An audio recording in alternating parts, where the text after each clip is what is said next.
is a tough matchup potentially for the Bucs quarterback if you think about the way that this defense is structured, but does that tell the whole story? No, because for 20 years, everyone would always talk about Tom Brady and say, well, the one thing you got to do is you got to get him off his spot. You got to pressure him because then he's a completely different quarterback.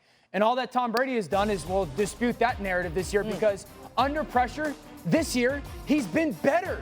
It's unbelievable how well he is operating when you come after Tom Brady, specifically when you play man coverage. Even if there's people right around his feet and he's got to throw into tight windows, he's been cutting people up. And that's the crazy thing.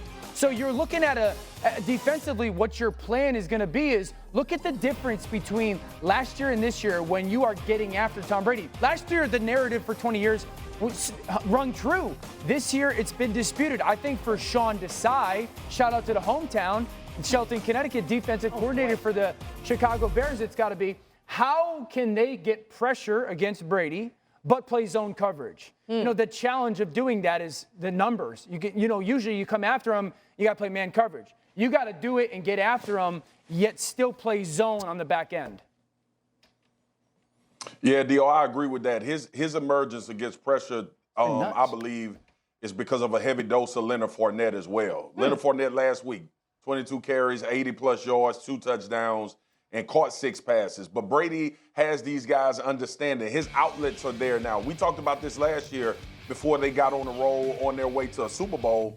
His backs have always been uber important in him getting the ball out of his hands and those guys making plays. So I got to give Lenny and Ronald Jones some credit because these guys are going to have to become more and more and more involved, not only in the run game, obviously, but the pass game as well, creating those outlets. But Fournette, listen, man, when he plays well, the Bucs don't lose. Like, that's the MO now. When he plays well, when he runs the ball well, when him and Brady are in sync with getting the ball out of his hands on checkdowns and he's turning up the field and getting first downs, they don't lose games. So I think that's going to be a major part of what you have to do against the Chicago Bears. And look, we saw Green Bay last week have a lot of success with Aaron Jones and Dillon out of the backfield and also in the pass game. I think it's super important, that point of Leonard Fournette, but as a pass catcher. Like, he's become a viable, trustworthy pass catcher, not just checkdowns and not just screens, but they've put him out as a receiver a little bit, and he's done a good job. You think about some of the injuries, especially to Antonio Brown. They need him in that way. Let's flip it to Justin Fields, Key.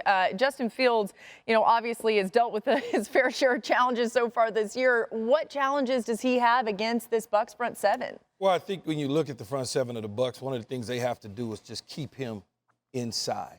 Make him throw from the pocket. Don't allow him to get on the perimeter and use his legs. I go back to when I played for the Tampa Bay Buccaneers and we had Derrick Brooks and Shelton Qualls and Simeon Rice and we played against Michael Vick. The one thing they did is they forced him to stay inside. If you're going to run in between Booger McFarland and Warren Sapp, but that you're not getting in. Good luck with that. Good luck with that. And then on the perimeter, you got guys like Shaq Barrett, okay? You got guys like Devin White that can chase him down sideline to sideline because their speed and that front seven can match his speed at quarterback.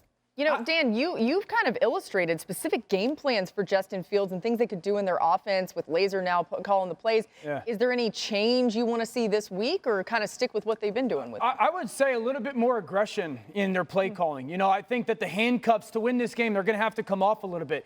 If you've watched the Bucs defense this year, it has been, you can get after them in the secondary, right, because of all of those injuries. If the Bears are going to win this game, it's not going to be because they got into 12 personnel and ran the ball well. You don't do that against Tampa Bay. I think you do have to spread them out and be very completion-driven. I think you can get the ball, similar to what Dallas did in Week 1, to the perimeter in their pass game. Miami had some success passing, throwing the football to your backs. And so how many different ways? If we're thinking, Richard Sherman is out as well. So we got Jamel Dean. He's going to play. But you're really down 2 to 3 corners. You have the personnel, though. Well, I think you can get the ball to Allen Robinson in those one-on-one situations. Also, a guy like Mooney or Khalil Herbert, the rookie running back, can you get the ball to them on the perimeter quickly and force this Buccaneers? You want to say allow them to play kind of inside out. Make this Buccaneers defense go sideline to sideline. Well, they can move, though. Make them. Their front seven can go. Space. And, Marcus, I realize some of the injuries have factored in here, but has the Bucs defense shown you enough this year so far?